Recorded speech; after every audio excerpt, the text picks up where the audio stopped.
Light flows our war of mocking words. And yet, behold, with tears mine eyes are wet. I feel a nameless sadness o'er me roll. Yes, we know that we can jest. We know that we can smile. But there's something in this breast to which thy light words bring no rest, and thy gay smiles no anodyne. Give me thy hand, and hush a while, and turn your limpid eyes on mine, and let me see their love, thy inmost soul. Alas, is even love too weak to unlock the heart and let it speak? Are even lovers powerless to reveal to one another what indeed they feel? I knew the mass of men concealed their thoughts for fear that if revealed they would by other men be met with blank indifference or with blame reproved. I knew they lived and moved, tricked in disguises, alien to the rest of men and alien to themselves, and yet the same heart beats in every human breast. But we, my love, though the like spell benumb our hearts, our voices, must we too be dumb? Ah, well for us, if even we, even for a moment, could get free our hearts and have our lips unchained. For that which seals them hath been deep ordained.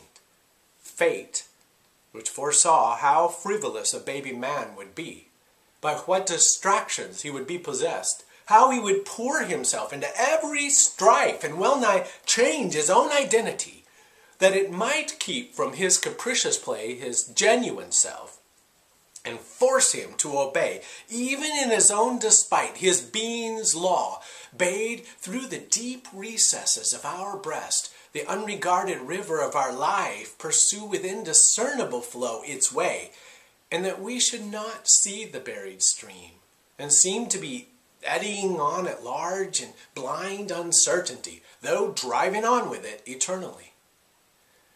But often in the world's most crowded streets, but often in the din of strife, there rises an unspeakable desire after the knowledge of our buried life, a thirst to spend our fire and restless force in tracking out our true original course, a longing to inquire into the mystery of this heart which beats so wild, so deep in us, to know whence our life comes and where it goes. And many a man in his breast then delves, but deep enough, alas, none ever minds.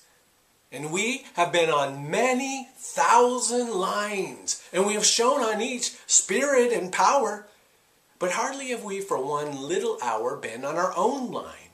Have we been ourselves? Hardly had skill to utter one of all the nameless feelings that course through our breast, but they course on forever unexpressed. And long we try to speak and act our hidden self, and what we mean and say is eloquent, is well, but 'tis not true. And then we will no more be racked with inward striving, and demand of all the thousand nothings of the hour their stupefying power. Ah, yes, and they benumb us at our call. Yet still, from time to time, vague and forlorn from the soul's subterranean depth, upborne as from an infinitely distant land, come airs and floating echoes, and convey a melancholy into all our day. Only, and this is rare, when a beloved hand is laid in ours, when, jaded by the rush and glare of the interminable hours, our eye can in another's eye read clear, when our world-deafened ear is by a beloved voice caressed, a bolt is shot back somewhere in our breast, and a lost pulse of feeling stirs again. Our eye turns inward, and our heart lies plain, and what we mean, we say, and what we would, we know.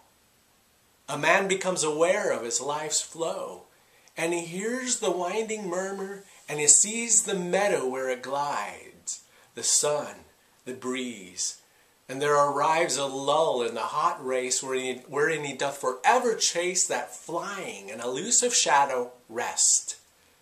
An air of coolness plays across his face, and an unwonted calm pervades his breast.